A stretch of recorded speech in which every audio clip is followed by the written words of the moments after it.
Sinden curang.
Alhamdulillah wala ilaha illallah wallahu akbar.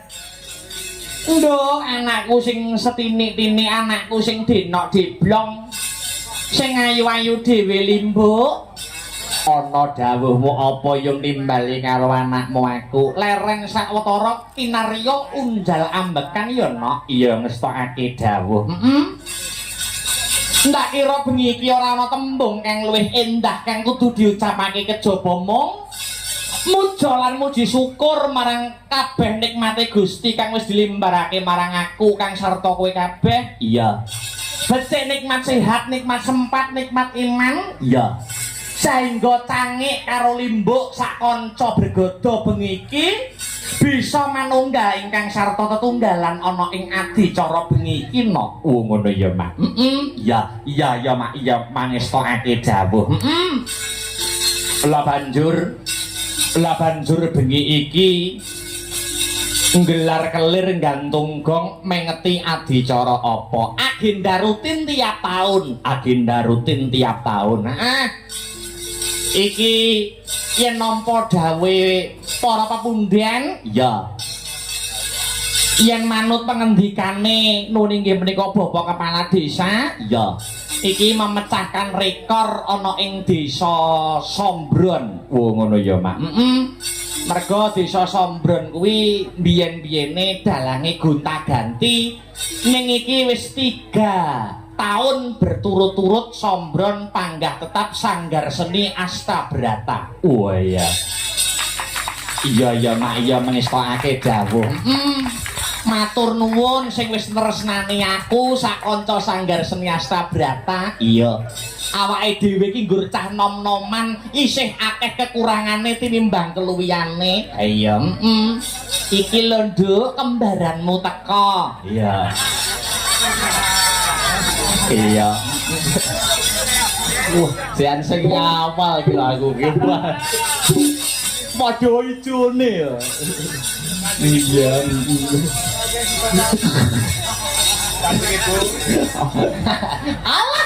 Alah. Layem ben lenggase ayam. Adicarane agenda rutin tiap tahun. Ya kuwi adicara nyadranan sedekah bumi utawa bersih desa. Sing gelar tidak lain dan tidak bukan para pepunden ku ingkang lenggah ana ing Desa Sombron Kecamatan Loceret. Ngono ya, Mak. Iya, ngestokake dawuh. Dadi iki acarane wujud syukure para warga masyarakat Sombron, wujud syukure warga masyarakat Sombron marang Gusti kang murbeng dumadi diaplikasikan, diimplementasikan lumantar adicara bersih desa kanthi cara gelar kelir nggantung gong. Pancen wiwit biyen nama kuna kaya mangkono no. Oh iya, Mak, iya ngestokke dawuh. 3 tahun berturut-turut matur nuwun warga masyarakat Sombron. Warga masyarakat Sombron sing wis tresna karo awake dhewe sak kanca Sanggar Seni Astabrata. Ngono ya, Mak. Ewadene akeh kekurangane tinimbang keluwihane awake dhewe ngrumangsani isih dadi seniman ajar. Oh, seniman ajar. Seniman ajar, dumadi saka kanca nom-noman. Ewadene sing awake dhewe sing masih belajar ning ditresnani karo para warga masyarakat nganti rambah kaping 3 iki wis jempol 2 luar biasa nggo Desa Sombron. Iya, alhamdulillah. Ketiga tahun ini awake dhewe iso nyambung balung pisah ngraketake tali paseduluran, tali silaturahmi karo para warga masyarakat kabeh, pepunden-pepundenku, kanca-kancaku, dulur-dulurku kang lenggah ana ing Sombron. Iya, yen manut dawuh pangandikane Gusti Allah, sok sapa sing seneng nyambung tali silaturahmi, nyambung tali persaudaraan, ngrembakake rasa paseduluran, Pak insyaallah bakal dijembarke rezekine, Pak insyaallah bakal didawake umure no. Oh iya. Pancen kuwi sing disesuwun karo para warga masyarakat ing Kukuban Desa Sombron kok, Mak.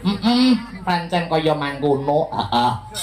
Mula ora iso matur apa-apa, ora iso ngucap sing maneka warna. Awake dhewe minangka dadi wakile kanca-kanca Sanggar Seni Astabrata. Ya. Mung bisa ngaturake panuwun kang tanpa pepindhan. Terima kasih yang sangat banyak. Iya, Mak, iya. Kunjuk karo sapa? Kunjuk dumateng mriku sedaya panitia ingkang ikut andil lumadining pagelaran dalu sak mangke ingkang dipun pangarsani dening Bapak Sekdes. Ngono. Bapak Wahyu, Bapak Ketua Panitia. Ngaturake panuwun Bapak Kepala Desa Sombron, Bapak Agus Harsono Sarjana Hukum. Iya. Lan uga ngaturake panuwun kang tanpa pepindhan kunjuk dumateng seluruh warga masyarakat ing Desa Sombron kang ora bisa ndak sebutake siji mbaka siji sing wis percaya marang awake dhewe sakanca Astabrata ketiban sampur kinen paring lelipur. Oh ngono ya, Mak. Iya, ngestokake dawuh. Ketiga kalinya ini tur karo dene iki uga disumbutke no. Oh disumbutke.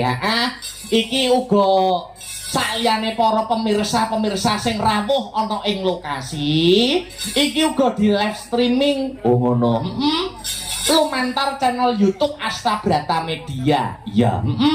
Dadi sing ndongake kemajuan, ndongake apik kanggo Desa Sombron ora mung penonton kang rawuh ana lokasi, nanging sutresna seni lan budaya, wabil khusus pecinta wayang kulit sing memonitor lumantar channel YouTube kabeh padha melu ndongaake. Ujug kabile warga masyarakat ana ing Desa Sombron. Ayo, muga-muga sak rampunge seluruh rangkaian adicara Sombron, bersih desa utawa nyadran utawa sedekah bumi Sombron, Desa Sombron kedepannya dapat selangkah lebih maju dari tahun-tahun sebelumnya. Amin Allahumma.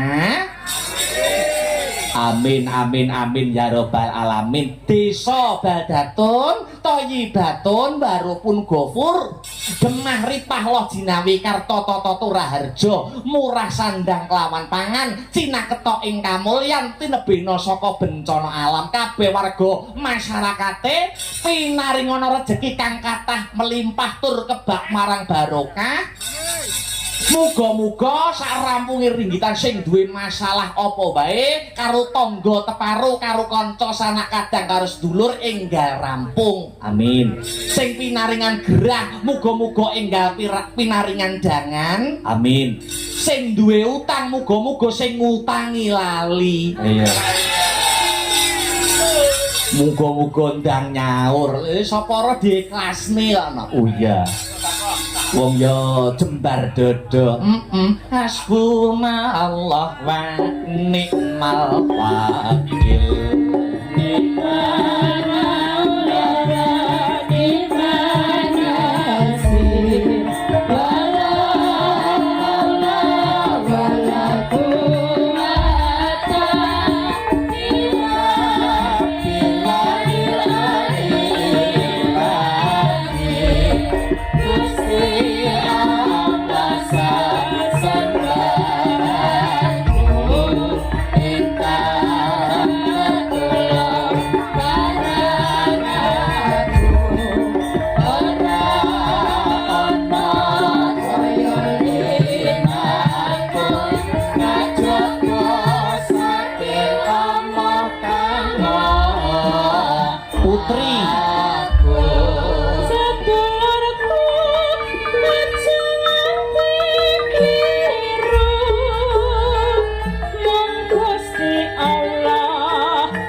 Mbah syukurilah awake dhewe bengi iki saka kersaning Gusti Allah sowan komplit bisa sowan komplit.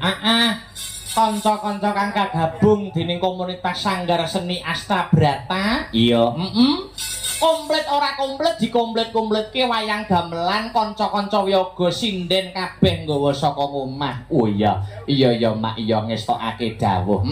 Ya ngestokake dawuh. Kaya sing tak kandhake ana mau ngarep.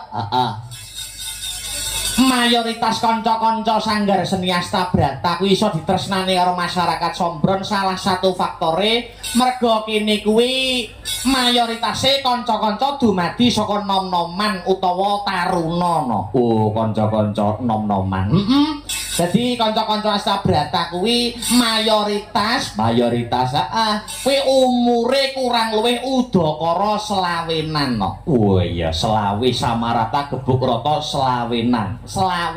Oh iya. Jadi wis ana sing dauk, wis ana sing krama, ana sing isih bujang. Iya. Umure udakara kurang luwih selawenan sak awake dhewe iki ya selawe. Iya, selawe iki singkatan dari selawe seneng lanang wedok. Oh iya. Dadi wawa pitik wis ngabarno. Oh iya. Ngono ya Mak. Iya. Dadi wis ana sing dauk, wis ana sing krama, ning ana sing isih bujang. Karepku aku nyuwun dawuh ning Pak Lurah apa Pak Panitia Sombron kene. Tak kon golekne perawan-perawan Sombron kok menawa enek. Iya. Iya. Kene kita akeh rondone. Ndak usah marahi lho, Nok. Marahi apa ngibadah mergo wis tau omah-omah. Iya ya Mak, iya. Alhamdulillah. Iya. Sesuk awake dhewe sing geblas. Oh, sesuk ning ndi? Sesuk isih mbacut ning Ponorogo. Oh iya. Desane Grogol, kecamatane Sawu. Oh iya, sesuk ning Ponorogo. Wayang gamelan Kukut sesuk langsung bablas ning Ponorogo Kutareok. Oh iya. Bar kuwi lagi iso leren 4 dina nek ora 5 dina. Oh ngono ya Mak. Iya, ngestokake dawuh. Awake dhewe sing ditresnani karo para warga masyarakat ana ing Sombron kudu digunakake sak bener-benere, sak becik-becike. Dari semua komponen nok dalang, yoga, pengrawit, kang sarta sinden yen wis ditresnani karo masyarakat tegese awake dhewe ana ing kehidupan sehari-hari tembung sak kecap tindak sak pecak kudu luwih diati-ati. Mergo dalang kuwi ora mung maidhah hasanah, ora mung nuturi wong, ning bisa dadi uswatun hasanah, suri tauladan yang baik. Amin. Mergo dalang kuwi nek manut mbah-mbah biyen iki saka tembung ngudal piwulang ana. Oh, ngudal piwulang. Ngudali lakon, ngudari reruwet, madangke pepeteng. Dalang, tembung dalang. Tembung dalang ini ning Arab kuwi dalah. Dalah kuwi sing paring pituduh. Oh, padha ya Mak. Sing nuduhake. Ning beda karo mubalek. Iya, bedane. Nek mubalek kuwi tutur-tutur nyang masyarakat langsung berhadapan nyang audien. Oh ngono. Ning yen dalang kuwi dipantulke dhisik lewat kelir, banjur lagi nyang penonton. Oh ngono ya Mak. Dipantulke sik nyang kelir, banjur lagi ditampa penonton. Mula wayang iso tetep ngrembaka, mula wayang iso lestari nganti sepriki iki. Kuwi merga wayang kuwi mulang kabecikan, ora mung tontonan ning tuntunan kang kebak tatanan. Iya, ora mung mulang secara langsung, secara mloho. Ning wayang iso dipetik amanahe tanpa menggurui no. Oh, wayang kuwi iso dadi piwulang, dadi piweling ning tanpa menggurui, Wah, iya ya Mak, tinggalane mbah-mbah biyen luar biasa. Mula kudu tetep diuri-uri kang sarta diurip-urip. Iya ya Mak, iya. Sowan komplit, mbak-mbak, kang sarta adik-adik pesinden. Iya. Iki untuk tahun ini, ya. Warga masyarakat Sombron seluruhnya meminta bintang tamu wanita yang spesial. Oh iya. wanita yang spesial. Kok spesial? Upamane sego goreng nek spesial mesti nek ndoke. Iya, nek sinden spesial kuwi mesti iso pinter goreng ndok ngono lho maksude iki. Oh, jam. Ya, iki wis ora kena dinyang. Ya Bapak Kepala Desa, Bapak-bapak punden panitia, nek ora Mbak Manohara luwung ndak wayangan. Oh iya. Oh, kaya ngono daya kasiate. Domongi kokno. Kaya ngono, mula wah jen. Iso Mbak Manohara iki iso sepel antara Mbak Manohara, aku karo kanca-kanca Astabrata karo sindene nganggo sampur ijo, Mbak Manohara ijo, aku ijo, pengerawite yo ijo. Heeh. Dan sumunar. Iya, diaturi kon ngancani awake dhewe. Menyapa warga masyarakat Desa Sombron. Oh ya. Sadurunge ngaturke tetembangan kang maneka warna, diwalik larase slindru. Oh ya. Mbak Manohara karo ben jumeneng dikurmati nganggo apa serampat mo. Oh iya.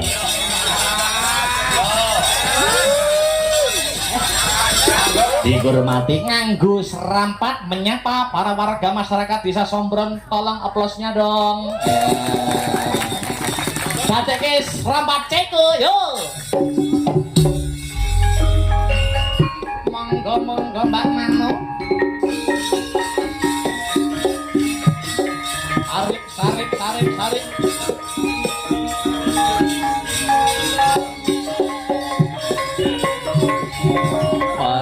Lengone lho.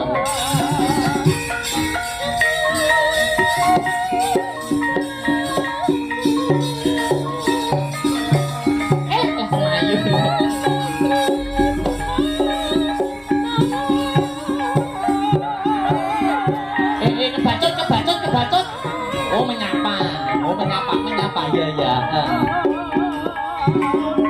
Alah keles sih.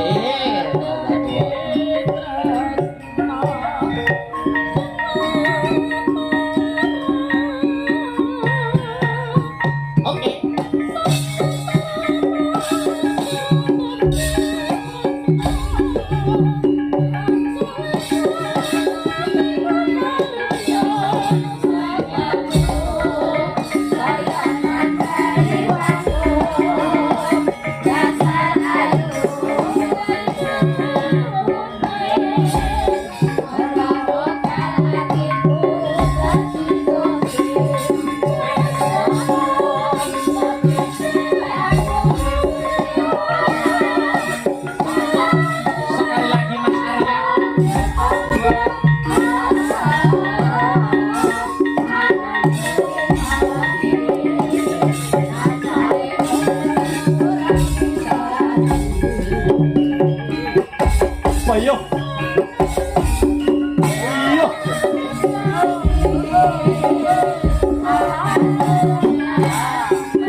Luar biasa. Egak. Dan wilujeng dalu, selamat malam Mbak Manohara. Wilujeng dalu. Suaranya agak blorok ya malam ini. Batuk. Oh, agak sakit.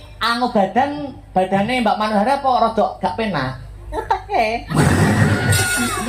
Soalnya ya cangkeme ngene iki kok. Oh ya. Nah, jogetnya feminim banget kok suaranya. Gitu ya? Feminim. Oke, bagaimana kabarnya Mas Akbar? Kabar saya alhamdulillah. Niki kaget tenan aku niki. Kaget tenan aku. Masa ta? Ya. Ngono. Iya no. Semiurang wulan ya. Semiurang wulan. Oh, ngono biasanya seminggu pisan kok.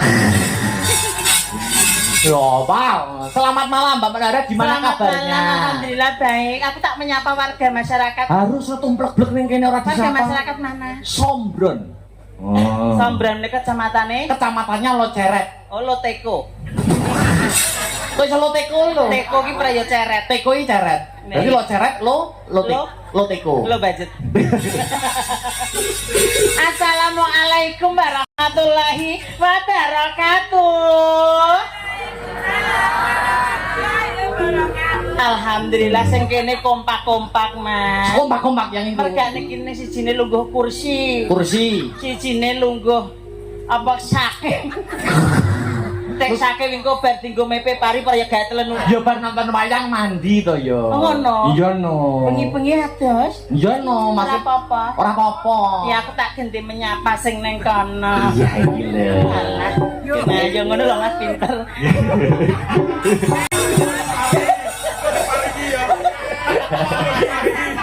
Musuh pengendang TK iki gumun ah. Iso TK lho. Ngono. Mbok kate cekak glegek ya ndak iso. Iso malah tawa. Assalamualaikum warahmatullahi wabarakatuh. Alhamdulillahirabbil alamin lho Mas. Kekompakane warga masyarakat Sombron alhamdulillah kula dongaaken. Mugi-mugi ingkang rawuh dhateng mriki sedaya pinaringan sehat. Amin. Pinaringan panjang yuswa.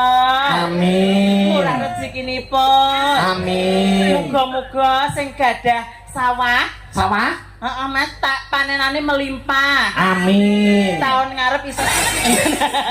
Pokoknya ada Mas Akbar, ada Manohara. Loh, itu penonton Asta Brata Media yang di YouTube itu sudah menyimpulkan. Nah, Mas Akbar dan Mbak Manohara itu senasib serumpun sepenanggungan. Nah, Ibaratnya Mbak Manohara kuwi susah, aku yang melu ngrasake susah. melu ngrasake susah den ben kae. Oh iya, terus. Mbak Manohara ngrasake seneng, aku yang ngrasake seneng. Oh ngono ya, Mas. Iya, dadi seneng bareng. Seneng bareng.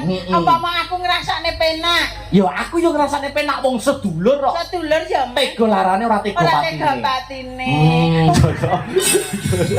Iki menika alhamdulillah menika acaranipun Bersih desa. bersih desa Sombron. Sombron kok angel men to sombron iki. Angel ya Mas desa iki. Nek kula pun apa mriki 3 kali. Jenengan pisan iki to. Lagi pisan iki Mas. Jenengan promosekne ngono iki. Ora sah dipromosi. Maksudnya ngene lho, nanggap ping pira terus kok gratis pira. Mbak kira aku manis tukang sanggul. Manis tukang sanggul. Lah iki mung kene. Kok yo roh. Balaku. Oh. Iki mbok-mbokanku Mas. Wah, Mbak Manohara tak kira wis mbok-mbokane. Dek enek sing ngungkuli. Cek enek neh tuwekane. Alhamdulillah menika acaranipun Bersih desa. Pancen iki sing kula kandhake wau ngarep Mbak Manohara. Iki ora kenek dinyang kudu Mbak Manohara. Oh, menika ingkang request sinten? Sedaya panitia, Pak Lurah ketua panitia. Dadi upamane yo, Mbak Manohara iki longgare dina kiamat. Yo wayangane dina kiamat. Aja to. Kok ngedeni men.